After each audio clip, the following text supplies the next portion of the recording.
Arrancamos este break. eh, Hoy es 8 de mayo, si no me equivoco. Perdón, nueve de mayo. Arrancamos el break en una semana bastante particular. Eh, Se fue definiendo, se fue estabilizando un poco más el precio del dólar, estabilizando un poco más hacia la baja.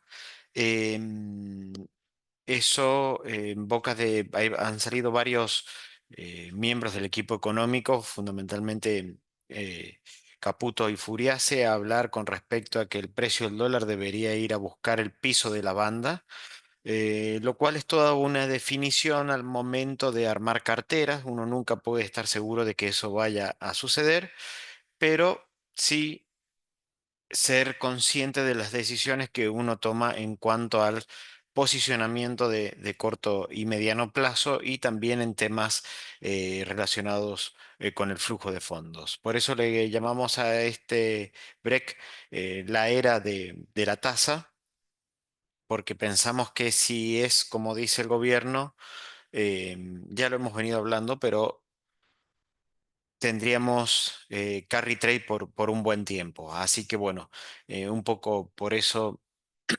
armamos este break de esta manera, haciendo un poco de énfasis en lo que va a ser hacia adelante eh, las variables, como pueden ir evolucionando. Así que bueno, arrancamos un poco de afuera hacia adentro, porque también hay un poco de novedades por el lado internacional. Empiezan a avanzar las negociaciones entre Estados Unidos y el resto del mundo. Ayer le tocó em, el turno al Reino Unido, una negociación que no deja conforme a nadie, pero bueno, se hicieron algunas concesiones por ambos lados, em, y eso, bueno, va a traer un poco de ruido. Creemos que estos 90 días para negociar el tema de aranceles de manera bilateral va a traer ruido, va a traer incertidumbre y también va a dejar seguramente gusto amargo a más de uno.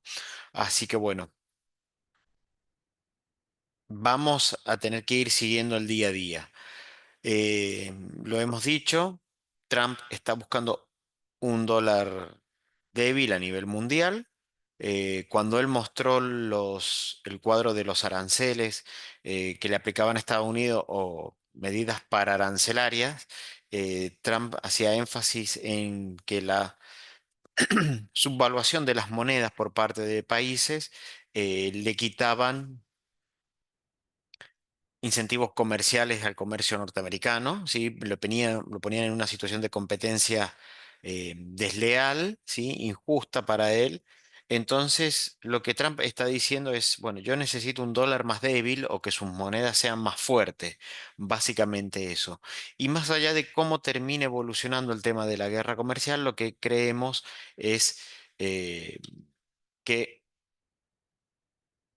es una tendencia de mediano plazo que ha venido para quedarse. Si viéramos los rendimientos de distintos mercados, algunos emergentes y fundamentalmente de países europeos miembros de la OTAN, han tenido un desempeño mucho mejor que el S&P, ¿sí? Entonces, si viéramos en una serie más larga, eh, lo que es el precio del dólar, ¿sí?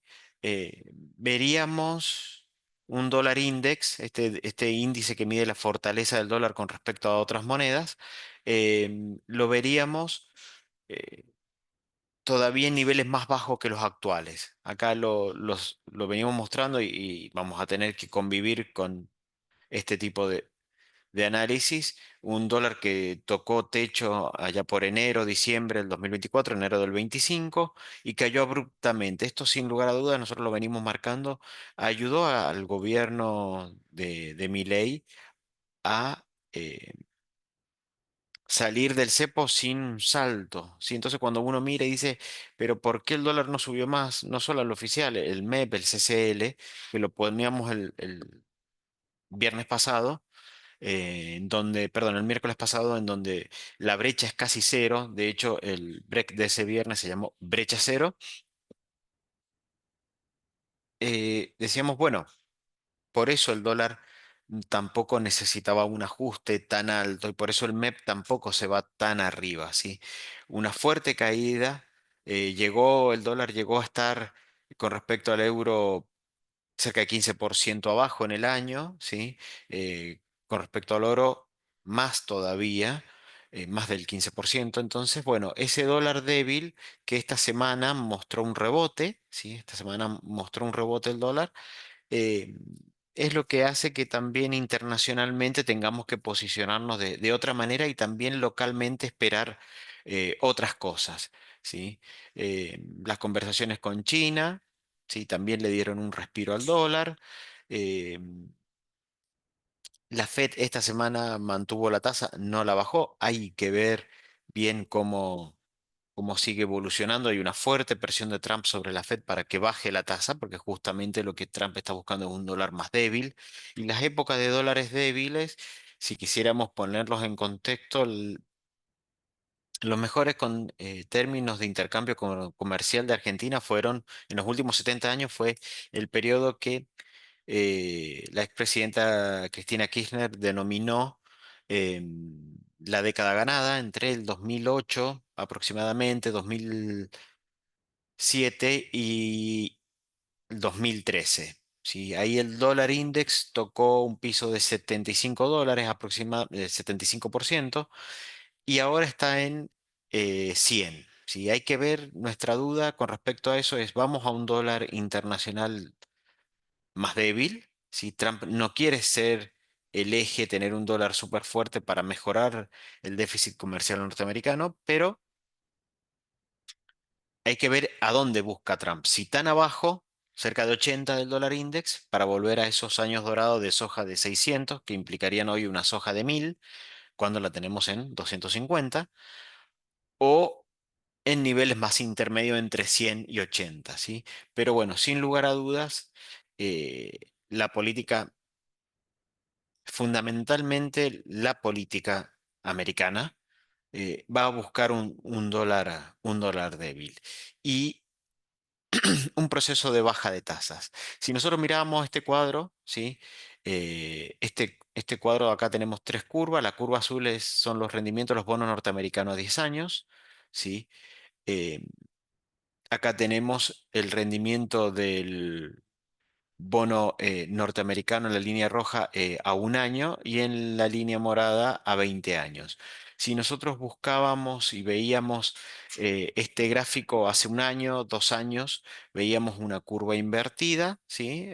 Con pendiente negativa, en donde los bonos cortos rendían más que los bonos largos. Eso se normalizó, se fue normalizando a lo largo del año pasado. Y ya llegamos a una situación más normal. Acá fíjense cómo el bono de 10 años supera al bono corto, ¿sí? Lo superó y acá también el bono largo, ¿sí? Supera el bono corto en rendimiento, dando la curva positiva, es decir, que lo corto me rinde menos que lo que está a largo plazo. Y esto nos da un lugar a un posicionamiento de eh, ingresar en términos internacionales al tramo más largo de los bonos. ¿Por qué puede ser interesante posicionarse largo en bonos norteamericanos por sobre bonos cortos? Primero, porque voy a estar devengando una tasa más alta. Y segundo, porque si el Estados Unidos se encamina a una recesión, como por ahí pareciera que va a suceder, los últimos datos no lo indicaron tanto, pero podría darse, podríamos tener un mejor posicionamiento y una mayor ganancia de capital, ya que cuando se da una recesión, los bonos largos son los más favorecidos, son los que terminan dando un mejor retorno por mejores posibilidades de compresión. Y esto es porque como creemos que la actividad va a entrar en recesión, la tasa no va a subir, entonces inclusive la tasa va a bajar. Eso valúa mejor los bonos por su tasa de descuento y las acciones dejan de ser una buena alternativa porque en la época de recesiones las empresas reducen sus ganancias. inclusive entran en pérdida, entonces no son el activo más elegido. Entonces, en ese contexto, los bonos largos dan una mejor protección. Localmente no hay instrumentos para entrar todavía en bonos del tesoro, hay que hacerlo vía contado con liquidación, no hay CDRs de bonos soberanos, pero un poco el posicionamiento que también nos deja como enseñanza es que si Estados Unidos va a una recesión, no deberíamos tener tantas acciones norteamericanas fundamentalmente, y no deberíamos, y deberíamos irnos a las acciones más defensivas, ¿sí? A las acciones que acompañen el ciclo. Las de consumo masivo, las de salud, suelen ser las menos afectadas y las que muestran el mejor rendimiento, las que paguen un buen dividendo de manera histórica desde hace muchos años. Em, entonces eso también nos marca un posicionamiento local más defensivo, ¿sí?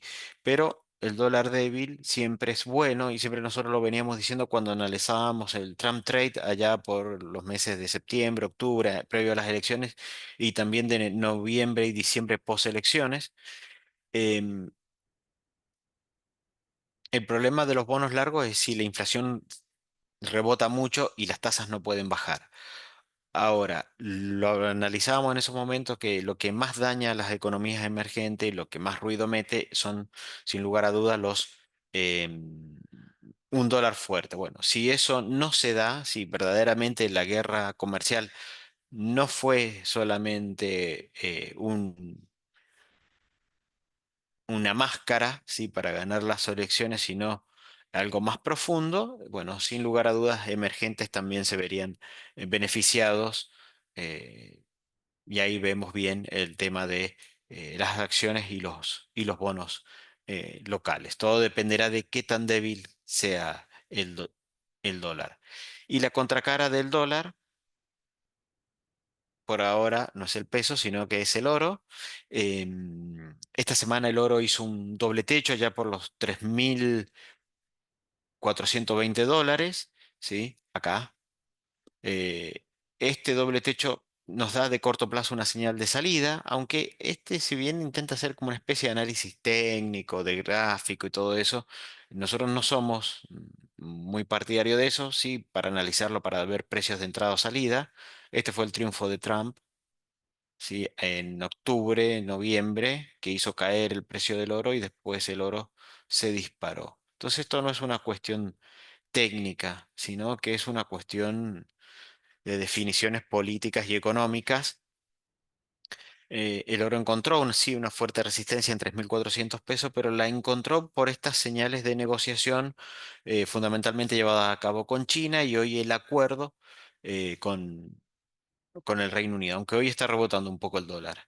Entonces, de corto plazo es una señal de toma de ganancia, si bien de mediano plazo seguimos siendo constructivos por varios fundamentos, fundamentalmente porque esto ha dañado la reputación norteamericana y esto de querer a mediano plazo un dólar débil le da cierto piso al oro, sí, hay que ver qué tan abajo se va acá.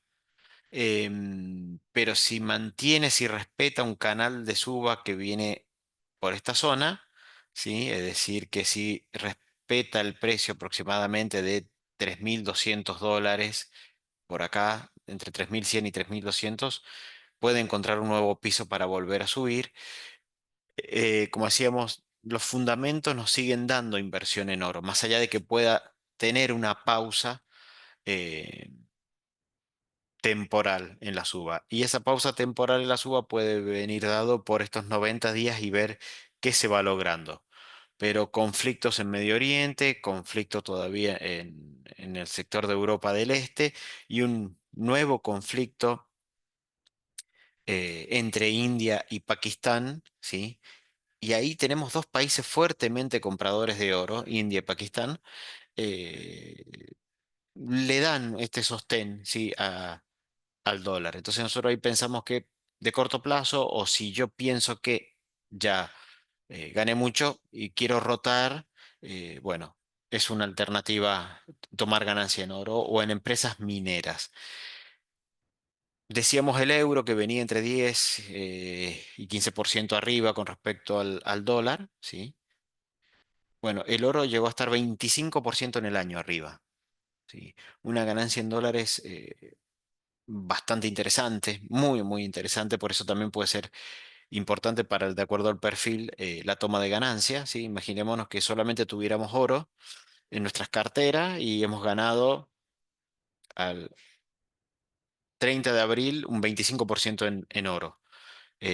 Uno tranquilamente podría bajarse y comprar un Treasury a un año y seguir devengando una tasa del 5% y de esa manera cerrar un año con una ganancia del 30% en dólares, más que el promedio del S&P, siendo un activo refugio. Como decimos, el oro es la contracara del dólar, ¿sí? Y ahí, bueno, dependiendo qué tan cargada esté el portfolio en oro, puede ser un momento para, de corto plazo, para tomar ganancias, pero seguir expectante porque no sabemos cómo va a evolucionar el tema de la guerra comercial y hasta dónde Trump va a forzar las negociaciones. Decíamos del Reino Unido, que fue un acuerdo que no ha dejado conforme un poco a nadie, porque se lo vio a Trump un poco más débil de lo que venía diciendo, pero tampoco se sacaron aranceles y también se llegaron a algunos acuerdos que no terminan de convencer. Eh, pero bueno, esto es importante seguirlo. Con el diario del lunes podríamos haber dicho que bueno estar invertido en el oro, pero eh, en el día a día la volatilidad es mucho más grande. Fíjense, estas caídas acá o esta caída acá eh, cuando Trump gana las elecciones. Pero siempre lo vemos al oro como eh, un buen diversificador de riesgo en las carteras. Después, bueno, dos temas con respecto a algo importante que salió esta semana, dos caras opuestas de la moneda. Las obligaciones negociables. Obligaciones negociables parte uno le pusimos a esto. Banco Galicia, el sueño de Trump. ¿Por qué? Porque logró colocar deuda a tasa cero. ¿Sí? Entonces, Trump que está forzando a la Fed a que baje la tasa y la tasa no bajó. Bueno, Galicia, Banco Galicia colocó una ON a corto plazo a 6 meses. Y si, ¿quién va a querer poner plata a 6 meses a tasa cero? Vamos a caución diaria a tasa entre el 1, 1,5, 2 anual y vamos a obtener más plata que esto. Bueno, básicamente acá lo que pareciera que se ha armado este esquema es de utilizar a las ON para el pago de dividendos de empresas que necesitan pagarle a la matriz de sus dividendos, pero no pueden acceder a dólares sin perder el acceso al mercado libre de cambios. ¿Cómo sería esto? Empresas, ¿sí? Van a ir a buscar estas obligaciones negociables al mercado secundario. Cuando la ON venza, estas ON se pagan en Estados Unidos, ¿sí? Em, y ya se harían de los fondos en el exterior para poder girar los dividendos. No estarían realizando compra de dólares, no estarían realizando liquidación de moneda, de títulos en moneda extranjera. Acá lo que hay es el hecho de que ellos van a estar comprando esta ON con pesos en mercado secundario y van a esperar los 6 meses al vencimiento para cobrar los dólares en el exterior, ¿sí? Y de ahí girar a sus empresas matrices los dividendos que hay, eh, que tienen que pagar y que desde prácticamente el 2020 no pueden girar. Por eso nosotros, por ahí notarán a los que reciben los reportes más seguidos, no estamos siendo en parte muy constructivos con el tema de ONs, no con estas, porque salieron unas de Banco Galicia tasa muy baja, 4% anual, pero esto ya parece deliberadamente armado no para invertir, sino para poder eludir una restricción que es la del pago de intereses. Entonces, bueno, la verdad que eh, no nos gustan arriesgarnos, preferimos entrar por mercado secundario y no por primario, entonces estamos participando muy poco de las licitaciones o estamos recomendando muy poco las licitaciones, ¿sí? Por ahí preferimos ver y analizar los precios en frío el día después. En algunas hemos ingresado, pero siempre fijando precio, nunca en el tramo no competitivo, que es a lo que corta el tramo competitivo, sino que cuando podemos, licitamos el tramo competitivo para poder fijar precio y postura, ¿sí? No regalar el rendimiento. Así que por ahí, cuidado cuando reciban, cuando decidan, porque muchos pueden hacerlo por otras plataformas o hacerlo directamente, em, con las licitaciones, ¿sí? Nosotros recomendamos más ir al tramo secundario, elegir bien, porque hay mucha dispersión en el tema de ONs. Y en la placa principal, no hicimos una placa particular, las ON parte 2. Ahí siguen los problemas. Esta semana, en realidad la semana pasada, tuvimos la mala noticia de que Central Térmica Roca y Generación Mediterránea del grupo Albanesi entraron, no entraron en default, pero pararon el pago de los cupones que tenían de ONs que se pagaban esta semana. Se está repitiendo un patrón de conducta que es, se hace el aviso de pago y el día de pago o 2 días antes se avisa que no se puede pagar. O sea que inclusive a veces mal ahí por las empresas porque más allá de tener alguna complicación, eh, el tema de confianza se empieza a romper. Pero están avisando que van a pagar y después avisan que no. Y esta semana se sumó una tercera, eh, que es Celulosa, que también informó que está con problemas. Eh, por eso, y esta es una segunda parte por la cual no estamos hoy por hoy tampoco recomendando tanto obligaciones negociables. Preferimos analizar bien la emisión, preferimos analizar la empresa, nos seguimos quedando con nuestras empresas que tengan buen balance, tengan un flujo de caja que permita pagarlos, tengan un ratio de apalancamiento más razonable. Ya en ese criterio, YPF también está empezando a pasarse de rosca con algunas emisiones. Creemos que YPF está más para una posible emisión de acciones que para seguir vía ON, porque ante un evento, un shock de crédito a nivel global, supongamos, o local, el roleo puede hacerse pesado. Por ahí en el caso de las empresas del grupo Albanesi que entraron en un no pago la semana pasada, eh, pareciera ser más un problema de caja que de solvencia, ¿sí? Distinto a lo que vimos del grupo Los Grobos, Red Surcos, Agrofina a principio de años, pero también esto va marcando un cambio de tendencia, ¿sí?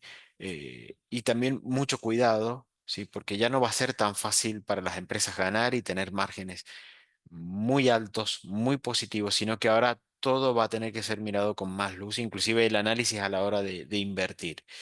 Antes uno podría, se hizo por redes el chiste de que antes se elegía la que más rendía, hoy vamos a tener que tener mucho más cuidado, ¿sí? Entonces, eh, nosotros estamos siendo muy cautos a la hora de elegir obligaciones negociables.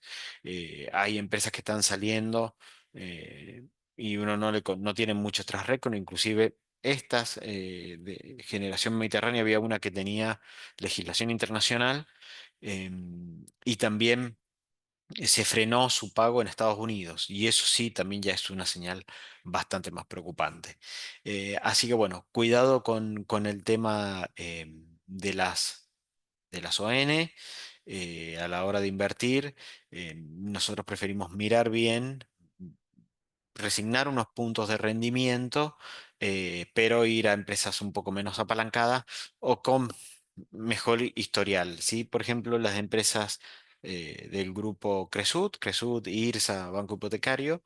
Por ahí pueden tener un rato de apalancamiento un poco más exigido, pero tienen acciones en el exterior, que Albanesi no, tiene financiamiento internacional, que Albanesi estaría más complicado por ahí, son más locales, y ahí todavía vemos un posicionamiento más defensivo en lo que es ley internacional y empresas que estén cotizando sus acciones en el exterior porque les sería más difícil defaultear una obligación negociable. Pero bueno, cuidado por los dos lados, cuidado porque si hay mucho rendimiento, cuidado porque a veces puede haber muy poco rendimiento, como el caso de Banco Galicia, que estaría siendo la ON utilizada para otra cosa que no es la inversión. Así que ahí preferimos entrar por mercado secundario. No digo que no compremos eventualmente Banco Galicia, lo que digo es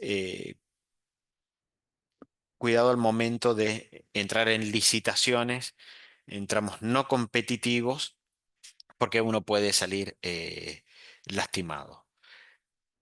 Y pasando al último punto, ¿sí? Hoy vamos a ir un poco más rápido ya que no lo tengo a Fran. Fran se tomó unos días, así que vuelve la semana que viene.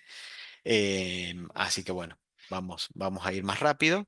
Si pasamos al tramo local, nosotros le ponemos no va más al total return. ¿Esto qué es intentar elegir el activo más ganador, ¿sí? Si bien, si bien yo podría decir de acá para adelante, estábamos diciendo es la era de la tasa le debería ganar al dólar y la tasa le debería ganar en la inflación.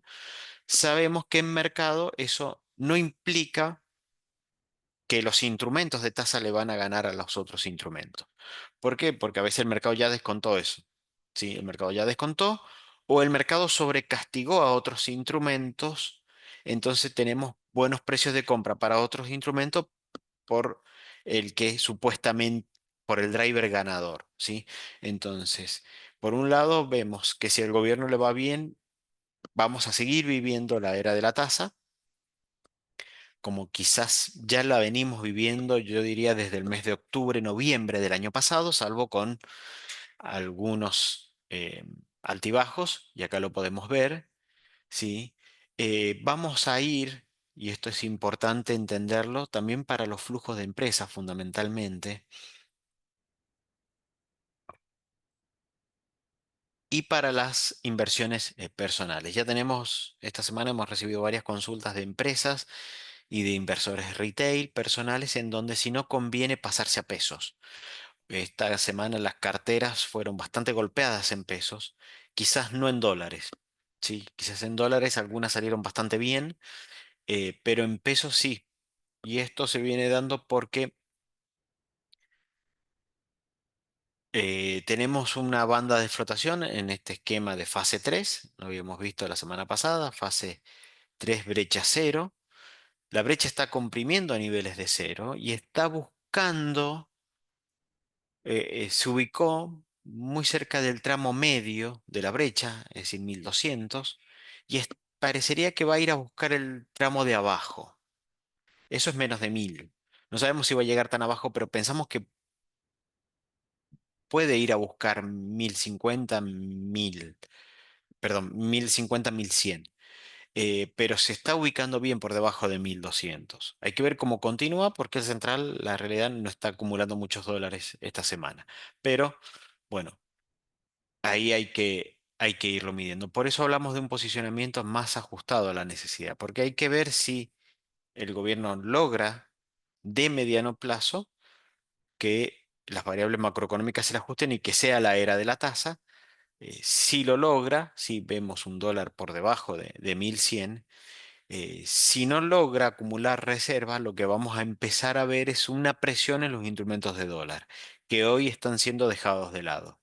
Y ahí hicimos, los últimos dos breaks mencionamos bastante, uno fue como una única placa, el de la semana pasada fue un poco más extenso con respecto al dólar link, en donde puede empezar a ser interesante cubrirse contra dólar link, pero esto debe estar ajustado a la necesidad. ¿Sí? Sí. Puede ser mejor ir por un instrumento dólar link que por un instrumento hard dólar, ¿sí? O por una necesidad de flujos de comercio exterior. Si miramos por lo que decimos esto, eh, a veces, nosotros siempre decimos a veces ir largo en el plazo, en la duration, tiene premio. Bueno, no fue lo que pasó en esta parte del año, ¿sí? Si yo miro los rendimientos desde el año hasta hoy, en LeCaps lo que mejor estuvo traqueando fue la parte corta de LeCaps, ¿sí? La parte larga de LeCaps sufrió. Cuando arrancamos el año se veía una inflación anual entre el 20 y 25%, un promedio de 22%. Hoy se ve la inflación de 2025 en 30-31%. Entonces eso le mete más presión al tramo largo, o sea que esto hasta que no baje un poco más la expectativa de inflación va a seguir siendo más castigada. Entonces, por un lado, tiene más potencial de suba, pero hay que ir con cuidado porque todavía se prevé más inflación. Y la parte corta fue la que mejor estuvo performando en estos 4 meses. Si voy al Bonser, los Bonseres, y acá sí se notó, eh, estuvo muy bien el tramo corto y bastante aceptable el tramo largo. Fíjense que ha rendido 15% contra 14 el tramo corto de CAPES. Entonces, buscar esta cobertura cuando buscábamos los bonos SER porque tenían un rendimiento real positivo y en algunos casos de 2 dígitos, fue el tramo largo, que siempre lo recomendábamos por eso, anduvo bien, anduvo bastante bien y me dio cobertura y hasta mejor rendimiento que tasa fija, ¿sí? Por eso también acá seguimos eh, recomendando el SER tramo medio, ¿sí? Porque tiene premio, tiene cobertura, pero exige paciencia. Si uno miraba esto a principio del año, esto no venía tan bien como con respecto a la LECAP, pero cuando se empezó a poner turbulento, sí rindió bien. El Merval en pesos, bastante abajo, perdón, en pesos bastante abajo con respecto a dólares, eh, pero digamos, el efecto brecha todavía se siente ahí, las acciones eh, con la suba del riesgo país no han tenido un buen desempeño, pero si yo lo miro, ¿sí? El tramo corto fue el ganador en estos 4 meses, fundamentalmente 2 meses de mucha volatilidad, marzo y abril, con la salida del cepo. Entonces ahí es bueno, es donde eh, vemos que para adelante vuelve a pasar un poco lo mismo, ¿sí? Ya es difícil elegir el instrumento ganador, ¿sí? Sino que hay que ir viendo la necesidad de cada uno. Si vamos a los bonos en dólares, bueno, también un poco lo mismo con respecto a que en el corto plazo, después de pasar la volatilidad, ¿sí? del- de la salida del cepo, ahí los bonos largos comenzaron a mejorar su rendimiento, su desempeño. Esto es por la baja del riesgo país, ¿sí? Lo ponemos acá, que la compresión del riesgo país benefició a los largos. Sí, en el último, todavía en el año están bastante más parejos, ¿sí? Pero comienzan a querer despegarse desde el acuerdo con el fondo. Si pensamos en un riesgo país hacia finales de año en torno a 400, 500 puntos, em, siguen teniendo más potencial de upside los largos que los cortos, ¿sí? Y ahí es donde nos gusta ese posicionamiento. Obviamente esto es un poco como la curva SER, con más paciencia. Creemos que hay dos drivers que todavía no se dan. Alguno el mercado podría haberlo estado priceando, pero no estamos seguros, que es una clasificación de Argentina emergente, y sin lugar a duda eso le va a dar un potencial alcista a los bonos. Y el otro es el tema electoral. No nos olvidemos nunca que estamos en un año eh, electoral. Entonces, por el lado de los pesos, la compresión que hubo, y lo vamos a ver acá en este cuadro que está bastante interesante, también para ver tema posicionamiento, la compresión que hubo en las tasas, ¿sí? Eh, hace que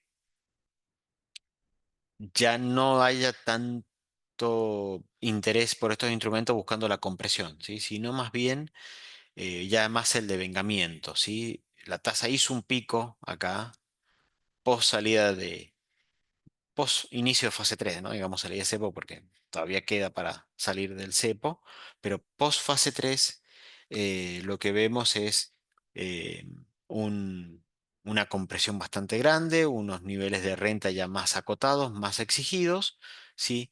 Si analizáramos el mundo tasas, podemos ver que la TAMAR, la tasa mayorista, ¿sí? Ha sido el techo, ¿sí? Del canal de tasas, ¿sí? La caución en pesos, esta tasa de caución hoy viene siendo prácticamente una de las tasas de financiamiento que se pueden obtener en el mercado más baratas. Pensemos que si tenemos una posición en, eh, en algún activo, porque pueden ser acciones, bonos, LECAPs, yo puedo dejarlo caucionado, dejarlo en garantía y pedir prestado. Hoy los costos financieros de las cauciones están aproximadamente en 30 de efectiva anual contra 35, 36 de las LECAPs, es decir, que yo tengo un incentivo a hacer un pequeño carry de tasas, ¿sí? Una pequeña bicicleta que con algunas empresas fundamentalmente lo estamos haciendo por cuestiones de no desarmar la posición porque me sigue rindiendo más em, y tomar deuda con caución. Y las tasas de las remuneradas, ¿sí? De las tasas de las remuneradas también vienen por abajo. ¿Por qué miramos estas tres tasas? Porque básicamente son las tres tasas que tienen los fondos de liquidez, que los fondos de liquidez van a tener que ir ajustando sus rendimientos para abajo. Hoy quizás, hoy, y estos últimos meses ha sido bastante interesante estar en fondos de liquidez, me quitó volatilidad y me dio una buena tasa de devengamiento. Un fondo de liquidez, yo busco tasas de devengamiento. Y fueron bastante interesantes, pero de acá para adelante vamos a tener que empezar a ver otras alternativas porque sin lugar a dudas los fondos de liquidez van a empezar a ir devengando menos a medida que se vayan venciendo estos plazos fijos que se hicieron acá, que algunas gestoras de fondos lo confiesan, hicieron plazos fijos largos para aprovechar estas tasas más altas por más tiempo, pero a medida que vayan venciendo o que vayan teniendo que hacer tasas de caución y remuneradas a niveles más bajos, el fondo va a ir cayendo. Así que esto fue un poco lo que ha ido pasando en el mercado de pesos. ¿Sí? Si vemos posibilidades de inversión, bueno, un poco al decir que se acabó la época de busco el mejor rendimiento, ¿sí? Que busco el activo que me va a dar el mejor rendimiento, voy mudándome de un activo a otro para ir buscando el mejor rendimiento. Si quisiéramos ver qué tendríamos que hacer, bueno, tramo medio de la curva del ECAP puede ser una oportunidad. Ser de mediano plazo es otra oportunidad. ¿Y por qué también nos gusta el ser? Por lo siguiente, nosotros, para los que siguen el break desde hace años, estamos por cumplir los 2 años, em, siempre mirábamos estas dos curvas. Hoy tengo ser, el tramo medio, ser más 11 más 10 y tengo bonos en dólares por debajo, ¿sí? Y algo por encima. Bueno, en algún momento estas curvas estaban completamente desarbitradas. Los bonos en dólares llegaron a rendir 60 en dólares y los bonos SER hasta rendían negativos. Acá hay uno rindiendo negativo. La semana pasada poníamos, habían dos. El que vence en junio y el que vencía en mayo.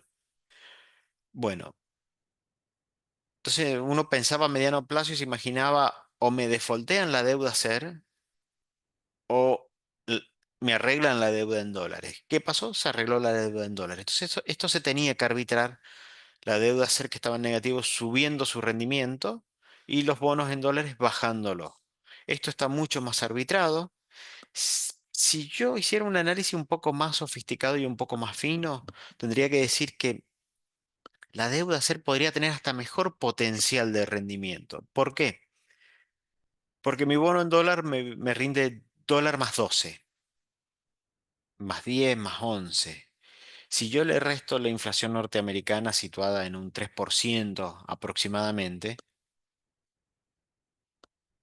me darían rendimientos reales en dólares de más 8, más 7, más 9 por ahí. En cambio, mis bonceres, que me dicen inflación, inflación argentina, no americana, más 10 me estaría dando hasta un potencial rendimiento un poco por encima que los bonos en dólares, a igualdad de tasa, ¿sí? O con un rendimiento un poco más bajo.